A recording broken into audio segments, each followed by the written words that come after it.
신약성경 디도서 1장 10절에서 16절 말씀입니다.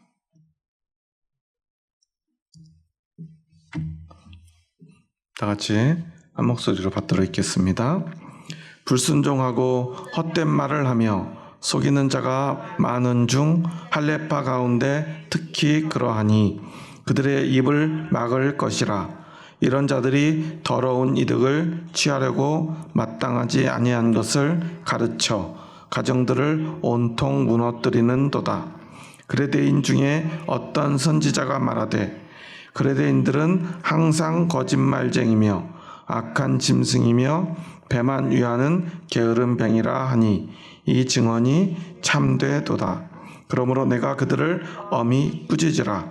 이는 그들로 하여금 믿음을 온전하게 하고 유대인의 허탄한 이야기와 진리를 배반하는 사람들의 명령을 따르지 않게 하려 함이라. 깨끗한 자들에게는 모든 것이 깨끗하나 더럽고 믿지 아니하는 자들에게는 아무것도 깨끗한 것이 없고 오직 그들의 마음과 양심이 더러운지라.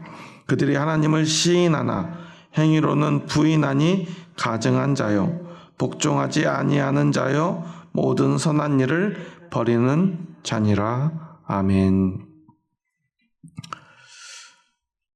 계속해서 사도 바울은 디도에게 이 그레데 섬에서 목회를 하며 무엇을 해야 되는지에 대한 이야기를 들려주는데요. 오늘은 특히나 이 그레데인들, 그레데 섬에 사는 그레데인들의 어떤 특징들을 들어서 사도 바울은 이야기하면서 그런 문제들, 그런 특징들을 가지고 있으니 너는 그레데 교회에서 목회할 때 그것을 염두에 두고 그들을 인도하라고 오늘 사도 바울은 이야기합니다. 저는 목회에서 제일 중요한 것은 늘 현장과 그곳에 있는 성도들이라고 생각을 해요. 요즘 그 유튜브에 보면 참 좋은 말씀들이 넘쳐나죠. 아마 여러분들도 시간이 되시는 분들은 아마 좋은 목사님들, 좋은 설교들을 좀 들을 수 있어서 참 좋은 시절이라는 생각이 들기도 합니다. 하지만 문제는 유튜브에 떠도는 수많은 말씀의 영상들은 참 좋은 말씀이지만 그 말씀이 문제가 되는 것은 그곳에는 현장이 없다는 사실이에요. 오늘 그 목사님이 그곳에서 자신의 성도들에게 성도들과 교회의 상황에 맞는 말씀을 전하는 것이 아니라는 사실이에요. 말씀은요, 그냥 옳은 이야기, 진리가 되는 이야기를 허공에다 외치는 것이 되어서는 안 될 것입니다. 왜냐하면 이 말씀은 하나님의 말씀이에요. 우리가 그것을 믿지요? 목사님이 하나님이 아니지만 목사님이 전하는 말씀이 하나님의 말씀이라고 우리는 믿고 듣는 거죠. 그것의 의미가 뭐냐면 하나님이 그냥 내 상황도 모르고 그냥 이게 진리니까 너희는 그냥 어떤 상황이든지 네가 뭐 힘들든지 힘이 안 들든지 부자이든지 가난하든지 아무 상관하지 말고 네 형편이 어떠하든지 아무 상관하지 말고 너는 내가 하라는 것을 하고 하지 말라는 것을 하지 않는 사람이야, 존재야 라고 하나님은 우리에게 말씀하시는 분이 아니라는 사실이에요. 성경을 읽다 보면 항상 하나님이 그 말씀을 주시는 상황이 있습니다. 그 상황을 빼고 그 말씀을 보면 문제가 생겨요. 여러분 생각해 보세요. 아담과 하와가 선악과를 따먹었습니다. 하나님이 뭐라고 하시죠? 야, 네가 이제 죄를 지었으니 야, 너희는 이제 반드시 죽게 될 거야. 너희는 이제 저주받아서 이제 땀 흘려야 되고 고통받아야 될 거야. 이 땅이 너희에게 이제는 좋은 것만 주지 않을 거야. 그러다 너희는 그로 인해서 반드시 죽게 될 거야. 그런데 여기서 그 말씀을요, 선악과를 따먹은 걸 딱 빼놓고 하나님이 하시는 말씀만 들으면 우리의 마음에는 어떤 마음이 들지요? 섭섭한 마음이 들지요. 아니, 우리를 만드셨다는 분이 어떻게 우리한테 이럴 수 있나? 라는 마음이 들 수밖에 없다는 거예요.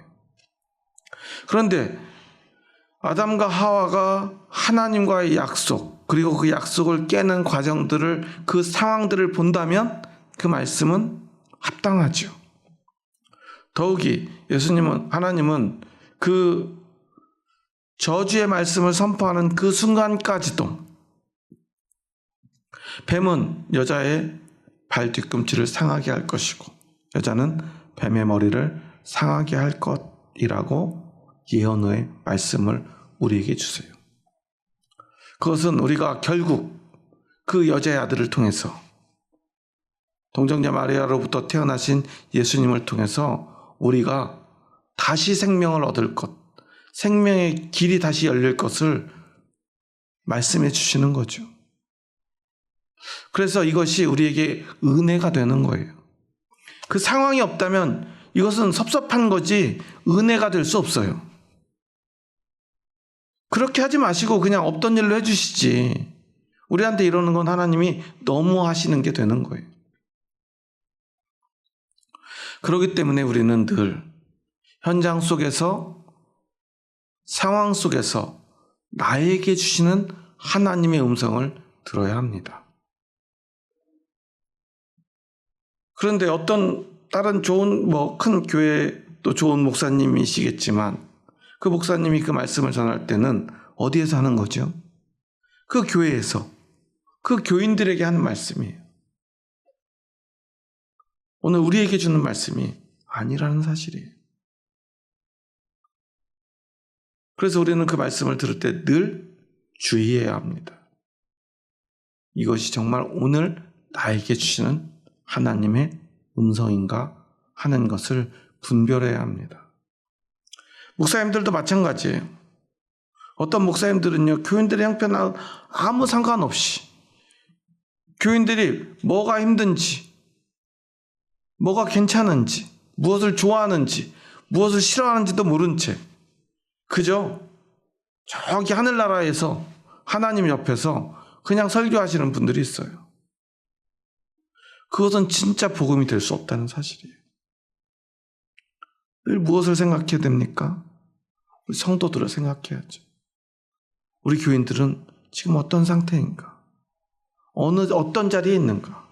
어디로 가야 되는가? 무엇이 부족한가? 무엇을 잘하고 있는가? 살펴야죠.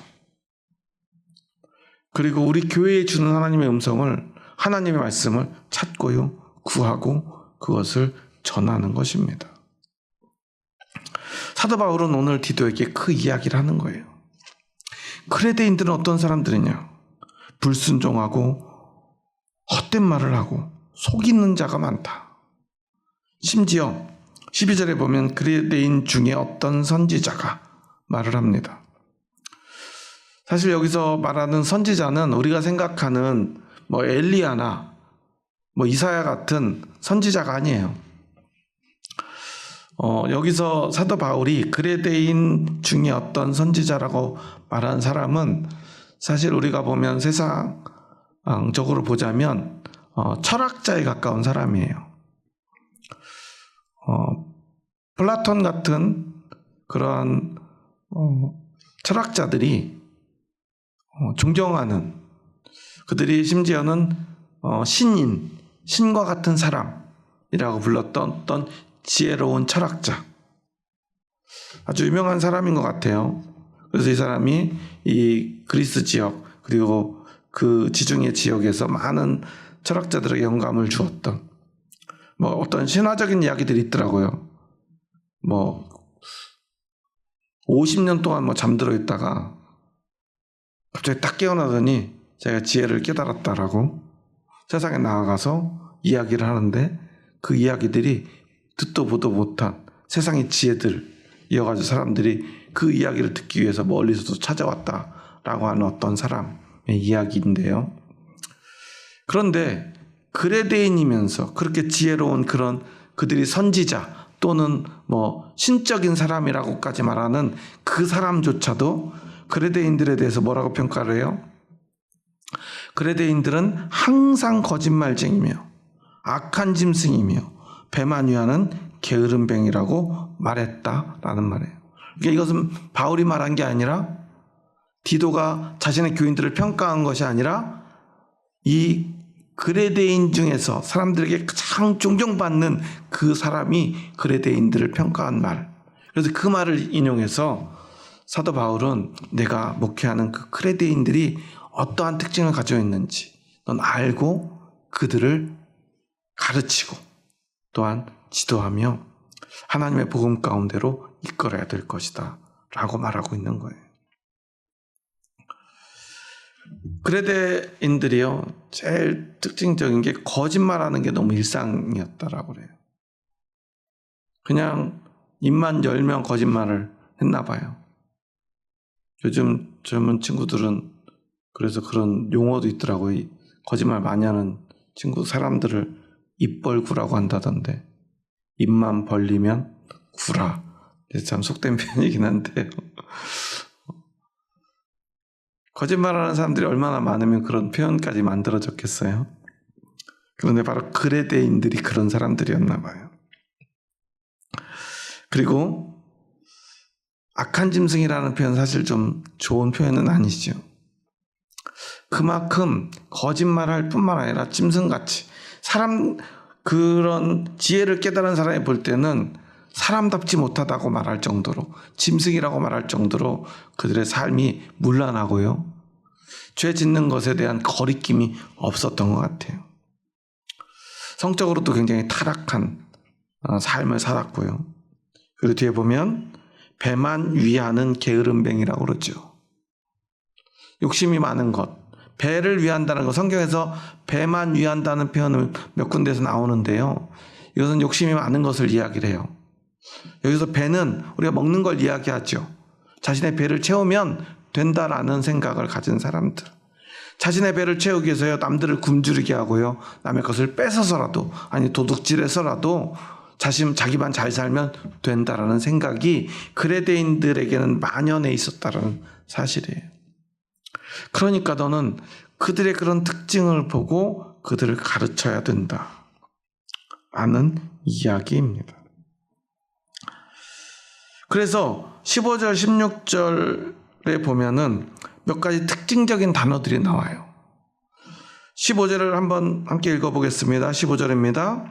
깨끗한 자들에게는 모든 것이 깨끗하나 더럽고 믿지 아니하는 자들에게는 아무것도 깨끗한 것이 없고 오직 그들의 마음과 양심이 더러운지라. 딱 우리 눈에 들어온 단어가 깨끗한 자, 더러운 자 그런 단어들이죠. 그러면 우리의 믿음은 깨끗한 삶을 사는 것입니까? 그러진 않죠. 누구보다도 사도 바울이 강조했던 것은 깨끗한 삶입니까? 은혜입니까? 은혜죠. 그리고 사실 이 말씀에도요 핵심은 뭐냐면 10절에 나오는 대로 이 그레데 교회에도 제일 문제가 되는 사람들은 10절에서 이렇게 표현하고 있는데요. 할례파 가운데 특히 그러하니. 할례파라는 건 뭐예요? 이 유대교의 사상, 즉 율법주의에 너무나 깊이 빠져 있는 사람들. 그래서 은혜를 받았어도요. 뭐가 필요하다는 거예요? 할례는 꼭 받아야 된다. 아무리 예수님을 믿고 은혜를 받아도 할례 받지 못한 자는 무엇을 못 받아요? 구원을 못 받아요. 그러니까 사도 바울도 여기서 진짜 중요하게 여기는 것은 은혜이고 믿음입니다. 그것은 자명하지만 문제는 그레데 교인들이 너무나 잘못된 삶을 살고 있으니 너는 그들에게 무엇도 가르쳐야 된다는 거예요?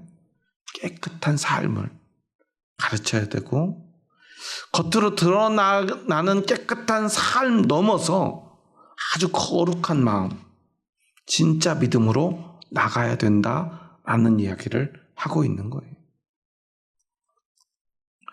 이게 무슨 말이냐면요. 우리 13절 말씀을 보면 이 증언이 참되도다. 그러므로 내가 그들을 엄히 꾸짖으라. 이는 그들로 하여금 믿음을 온전하게 하고. 여러분, 은혜를 이야기할 때는 엄히 꾸짖어야 됩니까? 용서를 선포해야 됩니까? 용서를 선포해야 맞죠. 그런 사도 바울은 지금 뭐 하라고 그래요? 엄히 꾸짖으래요. 그래서 믿음을 어떻게 해요? 온전하게 하래요. 왜 이런 얘기를 하냐면 14절 말씀은 함께 읽습니다. 14절입니다. 유대인의 허탄한 이야기와 진리를 배반하는 사람들의 명령을 따르지 않게 하려 함이라. 사실 유대인의 허탄한 이야기는 뭐예요? 한마디로 표현하면 율법주의를 이야기하는 거예요. 네가 잘해야, 열심히 해야, 그리고 율법을 지켜야만, 특히나 가장 강조하는 거 할례를 받아야만 구원받을 수 있다. 그런데 그것은 거짓말, 아니 허탄한 이야기. 한마디로 말하면요, 쉽게 표현하면 쓸데없는 소리라는 거예요. 근데 문제는 그 쓸데없는 소리에 사람들이 영향을 받아요. 영향을 받아서 생기는 마음은 무엇일까요? 이게 중요해요. 죄책감이 생겨요. 죄책감이 생긴다는 거. 그런데 사실 그것이 그레데인들한테는 굉장히 영향력이 있었던 거예요. 왜 그럴까요? 그들의 특징에 대해서 앞에서 이야기했잖아요. 항상 거짓말하고 악한 짐승이고 배만유하고 심지어 게으르기까지 해요.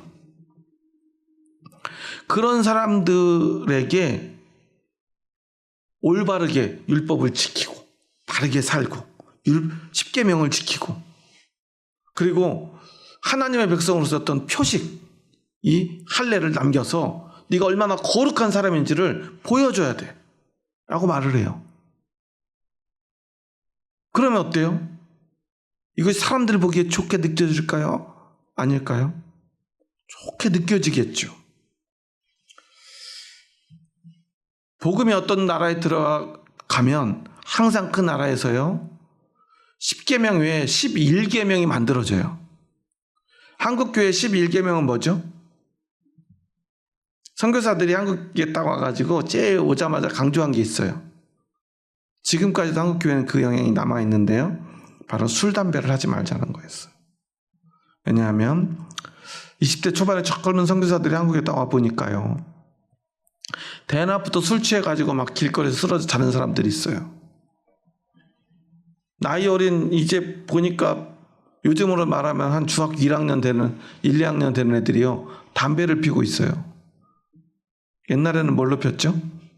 곰방대. 이렇게 긴 거 말고 짧은 곰방대로 애들도 담배를 펴요. 주머니에 뭐가 있어요? 쌈지가 있어요. 쌈지는 이 담배를 가지고 다니는 주머니죠. 그런데 한국 문화를 모르니까 그런 생각을 할 수 있죠. 왜냐하면 한국은 근본적으로 농경사회잖아요. 한 10대 초중반이 되면 이제 한 사람의 그 일할 수 있는 그 인력으로서 이 농경사회의 이 공동체의 일원이 돼야 돼요. 그러면 시험을 통과하는데 이 돛돌이라는 돌을 들어요. 들기 어려운 약간은 뭐라고 해야 될까요? 좀 둥구스름 해가지고 무겁고도 들기 힘든 돌을 이렇게 가슴 위로 높이 들어 올리면 시험이 통과된다고 그래요. 그럼 너도 이제부터 이 동네 공동체의 일원으로서 한 사람의 일꾼으로서 다른 말로 하면 어른으로서 인정받는 거예요. 그러니까 그때부터는 어때요? 그 집안에서 항상 각자 집집마다 일손을 보태야 되는데 그래서 그때는 딸은 필요가 없고 항상 아들이 중요했죠. 그런데 아들이 태어난다고 다 되는 게 아니라 이때 이 돌을 들어서 이 공동체에서 인정을 받아야 돼요. 어른으로서.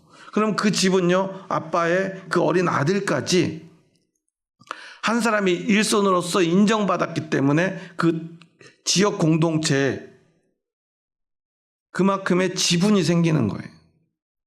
그리고 그 통과 의례를 마친 아이들에게 뭘 주냐면 어른이 되었다는 표식으로 쌈지와 곤방대를 주었다고 그래요. 그러니까 어린 아이들도요, 이제는 물론 그 옛날 표현으로 보자면 맞담배를 피워서는 안 되지만 이제는 공식적으로 담배를 피워도 되는 나이가 된 거예요. 근데 선교사들이 볼 때 이건 어때요? 잘못된 거죠. 그리고 세상이 어려운 그 조선의 마지막 말기에 사람들은 많은 그 마음의 고통들을 가지고 있었어요.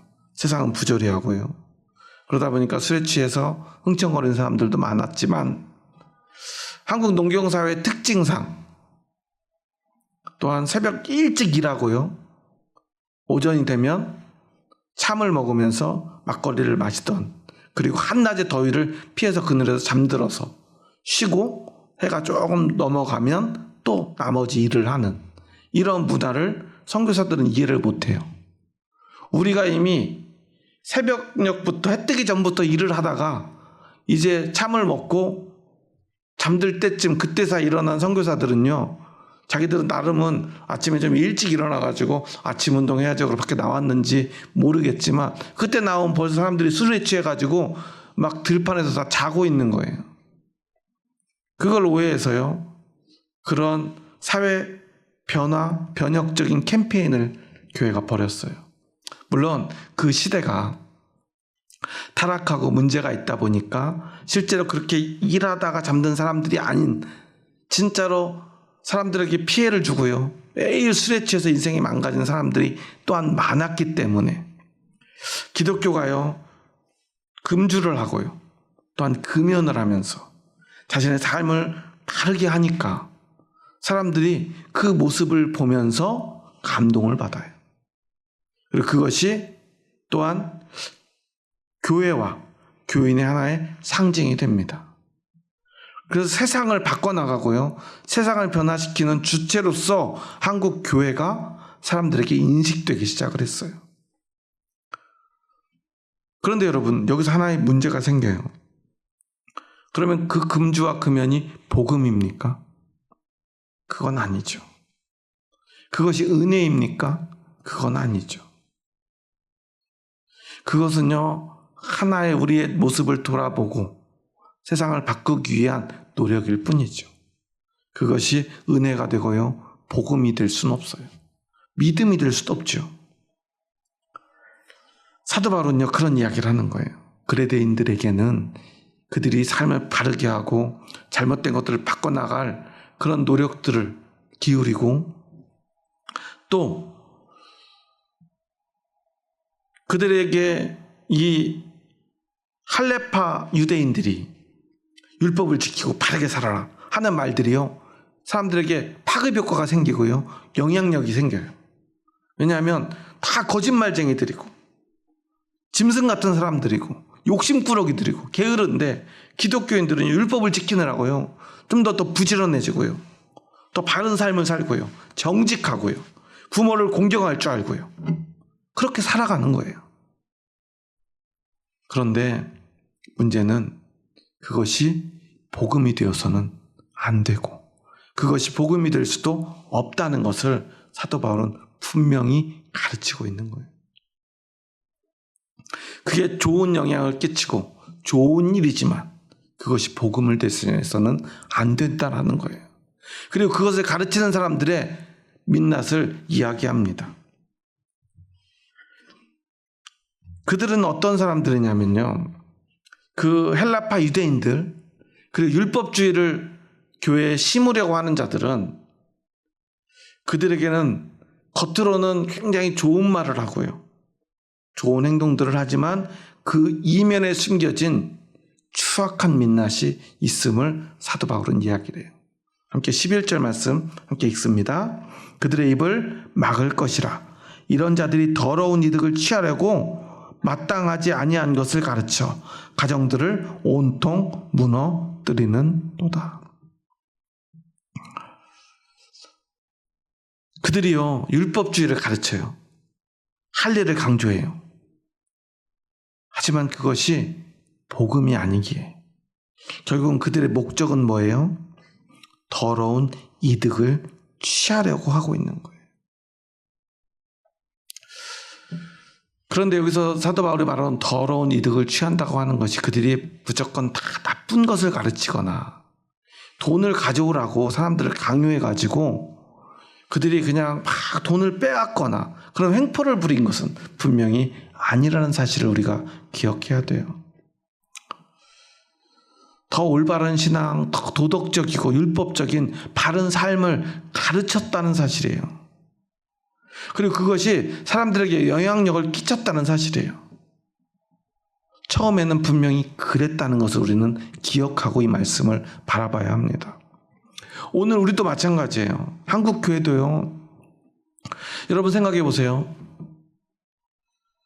어떤 목사님이 있는데 나는 한 달에 사례비를 한 30만 원만 받아도 가난하게 살아도 난 괜찮습니다. 그리고 그마저도 어려운 사람들 보면 저는 다 나눠줍니다. 이런 이야기를 하는 목사님과 저는 사례비가 한 달에 한 1억 정도는 필요합니다. 그러니까 여러분 헌금 많이 하세요. 그리고 저는 좋은 차 타야 됩니다. 외제차 타야 돼요. 비싼 외제차 타고요. 제일 좋은 아파트에 살아야 되고요. 이런 이야기를 하는 목사님이 있다면 성도님들은 어떤 사람을 더 신뢰할까요? 너무나 당연하게도 조금 더 가난하고 청렴하고 자신을 희생할 줄 아는 사람을 더 존경하겠죠. 그런데 우리가 잊지 말아야 될 것은 그것은 복음이 아니라는 사실이에요. 그러면 사례비를 조금 받는 사람은 그 목사님은 정말 예수님 같은 삶을 살까요? 그럴 순 없어요. 겉으로 드러나는 모습이요. 어려운 사람을 돕고요. 자신의 삶을 절제하고요. 또 가난한 삶을 기꺼이 받아들이고요. 물론 좋은 일이죠. 하지만 인간의 마음속에는 뭐가 있습니까? 죄가 있어요. 언제든 그 마음, 그 삶이요. 변질돼요. 그럴 수밖에 없어요. 왜냐하면 우리는 죄인이기 때문입니다.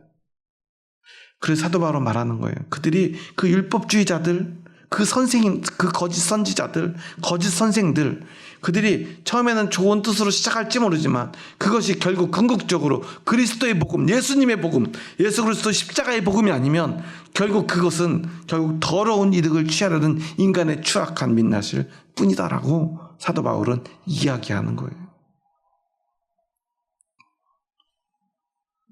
그래서요, 그 사람들은요, 결국 어떻게 되는가? 16절 말씀 마지막으로 함께 읽습니다. 그들이 하나님을 시인하나 행위로는 부인하니 가증한 자요 복종하지 아니하는 자요 모든 선한 일을 버리는 자니라. 15절 16절에 이어지는 말씀인데요. 여기서 우리가 하나님을 시인하는 것, 이건 뭐예요? 말이죠. 그들이 부인하는 것은 뭐예요?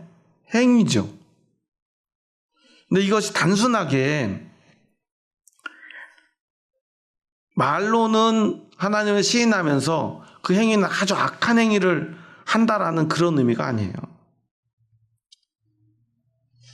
여기서 이 말을 해석하는데 가장 중요한 단어는 뭐냐면 가증하다라는 거예요. 가증한 게 뭐죠? 우리가 어떨 때 사람한테 가증하다라고 그래요? 예전에 제 친구들하고 이제 이야기를 하는데 어렸을 때죠. 어떤 남자애가 제 친구가 이제 한 여학생을 되게 좋아했어요. 그래서 막 그 여학생한테 편지를 막 전달해 달라고 그러고 같이 교회 다니는 친구한테 이야기를 하니까 친구가 전달해 주기 싫대요. 그래서 야, 뭐 질투하는 거냐고 제가 그러니까 너희들은 여자를 너무 몰라 그래요. 그래서 우리가 모르긴 뭘 모르냐고 그랬더니 야, 너희는 어떻게 하필이면 좋아해도 그런 여자애를 좋아하냐 그래요. 그래서 왜 예쁘기만 한데. 그러니까 그 친구가 이래서 남자들은 안 된대요. 남자들은 그 여자애가 얼마나 가증하는지 모른다는 거예요. 무슨 말이에요? 남자들 앞에서는 어떻게 해요? 어떤 척 하죠? 예쁜 척. 또 어떤 척이에요? 착한 척. 예의 바른 척. 근데 뒤에서 걔가 얼마나 이상하는지 너희들은 모르지 그래요. 여자들끼리 있을 때는요, 착한 척 안 하겠죠. 예쁜 척 안 하겠죠. 예의 바른 척 안 하겠죠. 걔가 얼마나 욕을 잘하는 줄 알아? 막 이래요. 그래서 우리가 다 동시에 남자애들이 그때 여러 명 있었는데 동시에 그랬어요. 설마 걔가 욕을 한다고? 그렇게 예쁜 애가 욕을 한다고? 야, 뒤에서는 다 우리랑 있을 때 욕 엄청 잘해 그래요. 옆에서 보면 어때요? 누군가에게 하는 행동과 누군가에게 하는 말과 또 다른 편안한 사람들, 자기에게 어떤 이득이 되지 않는 사람이나 또는 그 경우에는 이성이 아닌 동성들에게는 어때요? 자신의 본 모습을 보여줘요. 그런데 다른 남자들 앞에 있을 땐 어때요? 목소리도 달라지고요, 얼굴 표정도 달라지고요, 하는 행동도 달라져요. 근데 두 가지를 다 본 사람은 어떻게 느낍니까? 가증하게 느껴요. 사람을 속이고요, 거짓말하고요, 악한 모습이 보여요. 그러니까 뭐예요? 하나님 앞에서 그들이 어떤 사람입니까? 말로는 사람들 앞에서는요, 하나님을 시인합니다. 하지만 그 마음 속에는 뭐가 있어요? 하나님을 시인하지 않아요. 행위로 부인한다고 하는데요, 그 행위는 겉으로 드러나는 어떤 모습들을 이야기해요. 물론 여기서는 말로는 하나님을 전하고 하나님을 시인하는 것처럼 하면서 오히려 그 삶이 사람들에게 상처를 주고요, 고통을 주고요. 그래서 사람들이 그 사람 때문에 하나님 믿기 싫어지는 걸 이야기하죠. 오늘 한국 교회도 그런 사람들 얼마나 많습니까? 예전에 어떤 집사님 그런 얘기 하더라고요. 교회 어떤 부장님이 정말 직원들한테 그렇게 미움받고요, 사람들이 다 싫어하는데요, 하필은 그런 사람들 다 어딜 다녀요? 교회를 다닌대요. 힘든 일은 절대 안 하고요, 힘든 일은 다 부하 직원들 시키고요, 열심히 하면은요, 그 공은 누가 가져가요? 자기가 한 것처럼 사장님 앞에서는요, 이야기를 한다는 거예요. 돈이 있으면요, 직원들의 밥 사줘요, 안 사줘요? 절대 안 사줘요. 그런 분들은 또 특징이 뭐예요? 술 마셔요, 안 마셔요? 절대 안 마신대요. 자기 술 안 마시니까 직원들 회식 시켜줘요, 안 시켜줘요? 절대 안 시켜준대요. 자기 사비로 누구 밥 사주는 거 본 적이 없어요. 그런데 항상 교회 다니는 거 자랑하고요. 그렇게 하면서 사람들에게 어디 가라고 그래요? 교회 가라고 그래요.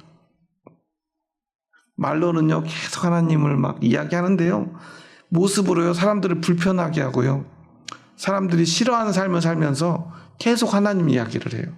교회 이야기를 해요. 교회 안에서도 그런 분들 많죠. 교회 안에서도 예배를 강조하고요, 기도를 강조하고요, 하나님 말씀 강조하는데요, 사람들을 막 불편하게 하고요, 힘들게 하는 사람들이 있어요. 물론 단순히 그런 것만을 이야기하는 것이 아니죠. 교회에서 보여주는 모습, 앞에서 이야기하는 것과 뒤에서 보이지 않는 곳에서 사는 삶이 완전히 다른 악한 자들 뿐 아니라 수많은 그런 앞과 뒤가 다른 모습들을 가진 인간의 모습, 그 추악함을 이야기하는 거예요. 그래서 앞에서 참 우리가 읽었던 15절 말씀을 우리에게 들려주는 거예요. 뭐라고 말합니까? 깨끗한 자들에게는 모든 것이 깨끗하나 더럽고 믿지 아니하는 자들에게는 아무것도 깨끗한 것이 없고 오직 그들의 마음과 양심이 더러운지라. 그러니까요, 이 말을 좀 쉽게 풀어서 이야기하면 이런 거죠. 우리가요, 입술로 막 거룩한 척하고요, 어떤 믿음이 소중하다라고 말해요. 예배 열심히 드리려고 예배 드려야 된다라고 말해요. 그런데 그렇게 말하면 사람들을 불편하고 힘들게 하고 아프게 해요. 그러면 그것이 사실은 굉장히 거룩한 것 같은 이야기를 하지만 그 마음속에 뭐가 들어있는 거예요? 그들의 마음도 양심도 믿음도요, 다 더러운 것이다라는 거예요. 진짜 중요한 건 뭐예요? 어떤 특정 삶을 잘 살고요. 열심히 노력하고요. 예배 한 번도 안 빠지고요. 술, 담배 절대 안 하고요. 그런 게 중요한 것이 아니라는 거예요. 그럼 또 우리는 그럼 술, 담배도 해도 되고 예배 그냥 1년에 한두 번 드리고 헌금 안 해도 되나요? 그러니까 우리가 이런 이야기를 하는 이유가 뭐죠? 모든 기준이 그냥 그런 삶, 즉 율법주의에 우리의 기준이 딱 갇혀 있다는 증거예요. 우리가 어떤 사람들의 믿음을 볼 때 제일 많이 하는 얘기가 뭐죠? 저 장로님은 새벽 예배를 한 번도 안 빠지셔. 저 권사님은 정말 예배를 사모하고 중요하게 여기서 예배를 빠지는 걸 본 적이 없어.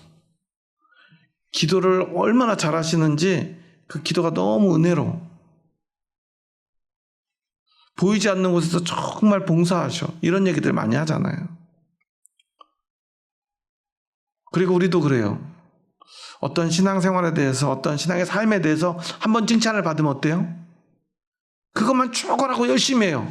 왜냐하면 그러면 내가 좋은 사람이 될 것 같고요. 사람들에게 좋은 사람으로 비춰지니까요.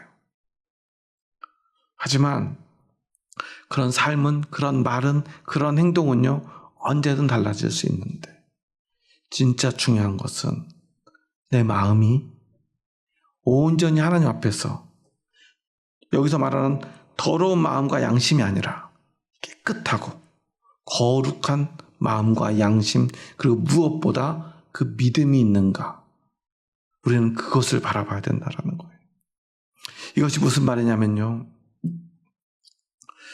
우리가 살다 보면 무엇을 잘못할 수도 있어요. 잘할 수도 있고요. 그렇지만 하나님 앞에서 내가 얼마나 부족한지를 늘 인정하고요. 겸손한 마음으로 나를 인정하고요. 부족함을 인정하고요. 그러한 믿음을 가지고 있다면 우리는요, 결코 누구도 정죄하거나 누구도 불편하게 하지 않는다는 거예요. 우리가 그걸 알잖아요. 저분은 교회는 열심히 다니는데 참 불편해. 근데 저분은 예배를 열심히 드리는 것 같지도 않고 그러긴 한데 그 사람과 같이 있으면 마음이 편안한 사람들이 있어요. 어떤 사람들이죠? 겸손한 사람들이에요. 어떤 게 겸손한 거죠? 겸손에서 가장 중요한 요소가 뭐냐면 자기를 낮출 줄 알기 때문에 그 사람 앞에 있으면요, 내가 어떻게 되죠? 나도 모르게 내가 괜찮은 사람, 좋은 사람처럼 느껴져요. 그런데 겸손한 것과 자기 비하를 구분 못하는 사람들이 있어요. 막 자기는 저는 아무것도 못해요. 저는 진짜 못해요. 저는 쓰레기예요. 이런 얘기하면 마음이 편해요? 아니죠.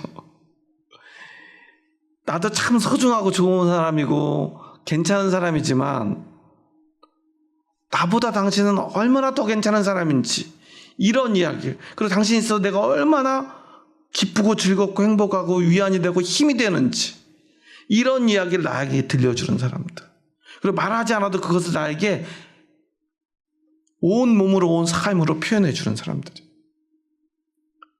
그렇게 나를 대하듯이 그들의 마음과 영혼이요 하나님을 대하는 사람이에요. 죄로 더러워진 인생이지만 예수 그리스도로 거룩해져서요 하나님 앞에서요 존귀한 삶을 살고요. 그렇지만 하나님이 나를 사랑하지 않았다면, 용서하지 않았다면 나의 어떤 노력도 어떤 의미도 없음을 인정하면서 내 삶의 가장 고결한 모습으로요 하나님을 가장 고귀하게 높이는 삶을 사는 그 마음, 그 삶, 그것이 바로 진짜 믿음인 거예요. 그래서 그런 사람을 만나면 우리는 마음이 편안해지고요 행복해집니다. 그런데 여기에 있는 할레파, 특히나 이 그레데인 할레파, 그레데 교회에 다니는 이 할레파 율법주의자들은요 모든 사람들을 불편하게 하고 괴롭게 하고 힘들게 하고 심지어 가정을 망가뜨리고요 교회를 망가뜨리고요. 사람들의 영혼을 망가뜨렸다는 사실이에요. 제가 새신자들이 왔는데 갑자기 막 너무 열심히 하는 분들을 만나면 항상 긴장을 하게 돼요. 저분이 진짜 믿음으로 열심히 하는 분인가, 아니면 자신의 신앙을 자랑하는 분인가를 늘 주의 깊게 바라보게 돼요.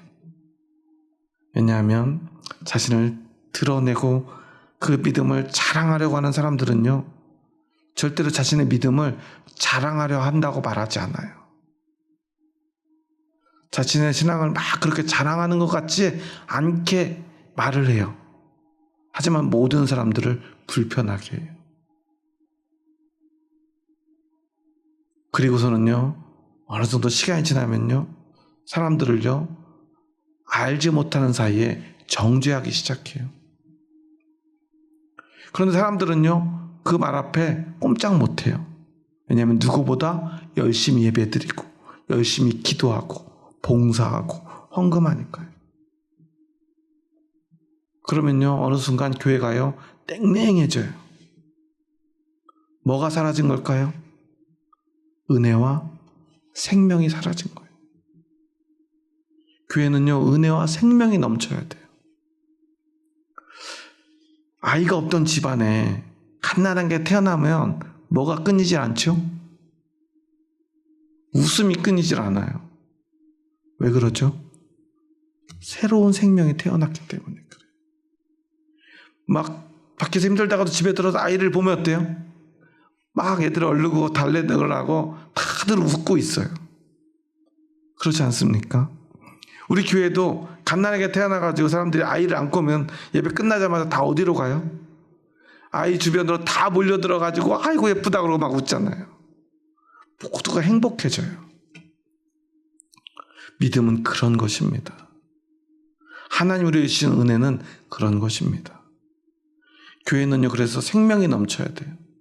그래서 교회만 오면 우리가 기쁨이 넘쳐야 돼요. 내가 돈이 없어도요, 내가 몸이 아파도요, 내가 승진하지 못했어도요, 교회에 오면요, 힘이 나야 돼요. 위로를 받아야 되고요. 기쁠 일이 하나도 없는데요, 교회 오면 기뻐야 돼요. 왜냐하면 이곳에는 그렇게 할 수 있는 믿음의 능력이 있기 때문이에요. 사도 바울은 진짜 믿음이 뭔지, 그 믿음의 능력이 무엇인지를 오늘 디도에게 말하며, 그래도 교회는 사실 그렇게 힘든 교회라는 걸 내가 알아. 왜? 그래도 사람들은 그런 사람들이니까. 그래서 그걸 이용해서 교회를 망가뜨리고 땡땡하고 정죄받는 느낌이 나고, 교회가 뭐 우울해지고, 그래서 가정이 망가지고 교회가 망가지고 영혼이 망가지는데, 너는 그들에게 진짜 복음을 전해서 그들에게 교회가 굴복하지 않도록 너는 그 교회를 지켜내야 돼. 오직 복음으로, 믿음으로, 그 은혜로. 그리고 그러기 위해서 너는 철저해야 돼. 그래서 너는 그들을 엄히 꾸짖어라 말하고 있는 거예요. 때로는 우리의 믿음은 잘못된 신앙과 거짓 선지자와 당당히 맞서 싸울 용기가 필요합니다. 한없이 너그럽기만 한 것은 믿음일 수 없어요. 하지만 위로가 필요하고 생명이 필요한 영혼들에겐 한없이 너그러운 것이 또한 믿음입니다. 오늘 여러분에게는 그러한 믿음이 있습니까? 여러분은 사람들에게 위로와 힘과 생명을, 그래서 그 기쁨을 주는 사람입니까? 그렇다면 여러분 안에는 하나님이 부어주신 그 은혜가, 그 복음이, 그리고 생명이 있는 사람들입니다. 내 안에 그 복음이 있음을 여러분 잊지 마시기 바랍니다. 그리고 끊임없이 그것을 나누시기 바랍니다. 그 기쁨은, 그 생명은 배가 될 것입니다. 그래서 그렇게 우리의 가정도, 교회도, 우리의 삶의 모든 자리가 다 주님의 복음으로 다시 살아나고 생명에 싹이 터서 기쁨이 차고 넘치게 될 줄 믿습니다. 기도하시겠습니다. 하나님 감사합니다. 저희 부족하고 약한 자들 사랑하셔서 저희들을 주님의 뜻 가운데로 부르시고 오늘 이 그레데 교회를 통하여 참 믿음의 본질이 무엇인지, 교회는 무엇을 하는 곳인지 다시 한번 돌아보게 하여 주시니 감사합니다.